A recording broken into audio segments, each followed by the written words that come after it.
Hello guys, ഞങ്ങൾ ഇന്ന് അമ്പലത്തിൽ പോകുന്ന വീഡിയോ ആണ് കേട്ടോ ചെയ്യുന്നത്. മോനിതാ വാതിലൊക്കെ പൂട്ടി പുറത്തേക്ക് ഇറങ്ങിയാണ്. ഞാനാണ് വീഡിയോ എടുക്കുന്നത്. ഈ സിറ്റ് ഔട്ടിൽ കാണുന്ന ഈ വെളുത്ത പൊടിയില്ല, അത് ഉറുമ്പിനിട്ട പൊടിയാണ്. എൻ്റെ മുടി നന്നായി പറക്കുന്നുണ്ടല്ലോ. ഞങ്ങളിതാ ഇപ്പോൾ എത്തിയത് കടവ് പാലമാണ്.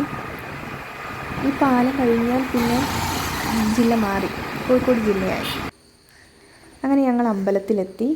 ഇതാണ് സന്താന ഗോപാലസ്വാമി ക്ഷേത്രം, തെങ്ങിലക്കടവാണ് ഇത് സ്ഥിതി ചെയ്യുന്നത്. ഇവിടെ വലിയൊരു മാവുണ്ട്. ഈ കാണുന്നതാണ് കുളക്കടവ്, അമ്പലക്കുളം. ഇവിടെ സൈഡിലൊക്കെ വണ്ടി നിർത്തിയിട്ടിട്ടുണ്ട്. അങ്ങനെ ഞാനും മോനും കൂടി കുളത്തിലിറങ്ങി കയ്യും കാലും ഒക്കെ കഴുകി. കുളത്തിൽ നന്നായി പൂപ്പൊക്കെ പിടിച്ചിട്ടുണ്ട്. ചെറിയ രീതിയിലുള്ള വഴുക്കുമുണ്ട്. ഇവിടെ 2 സെക്ഷനാക്കി തിരിച്ചിട്ടുണ്ട്, ഒന്ന് സ്ത്രീകൾക്കും ഒന്ന് പുരുഷന്മാർക്കും എന്നുള്ള രീതിയിൽ. ഇതാണ് അമ്പലത്തിലേക്കുള്ള പടികൾ.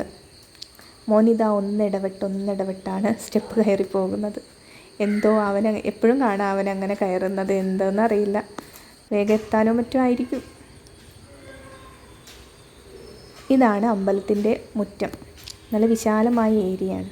കാണുന്നതാണ് അമ്പലക്കിണർ കേട്ടോ. ഇവിടെ ചുമരിലൊക്കെ കൃഷ്ണൻ്റെയും തോഴിമാരുടെയും ഒക്കെ ചിത്രങ്ങളുണ്ട്. നല്ല ഭംഗിയുണ്ട് കാണാനായിട്ട്. ഈ കാണുന്നതാണ് തൊട്ടിലകൾ. ഇത് കുട്ടികളില്ലാത്ത ദമ്പതിമാർ വഴിപാട് കഴിക്കുന്നതാണ് ഈ തൊട്ടിൽ കെട്ടൽ. ഇതാണ് അമ്പലത്തിലെ കൊടിമരം, വലിയ കൊടിമരമാണ്.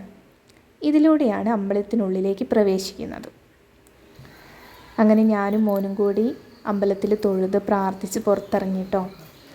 അപ്പോഴാണ് ഇവിടെ ഒരു ആലില കണ്ണാടി കണ്ടത്. മോൻ കണ്ടില്ലായിരുന്നു, പിന്നെ ഞാൻ വിളിച്ച് കാട്ടി കൊടുത്തതാണ്. നല്ല ഭംഗിയുണ്ട്, അതിൽ കൃഷ്ണനും ഉണ്ട്. അഴുക്കൊക്കെ പിടിച്ചിട്ടുണ്ട്. അങ്ങനെ ഞങ്ങൾ വഴിപാടൊക്കെ കഴിച്ചു, പുറത്തിറങ്ങി പ്രസാദമൊക്കെ വാങ്ങി തിരിച്ച് വീട്ടിലേക്ക് പോവുകയാണ് കേട്ടോ. ഇതാണ് ഞങ്ങൾ വന്ന വഴി.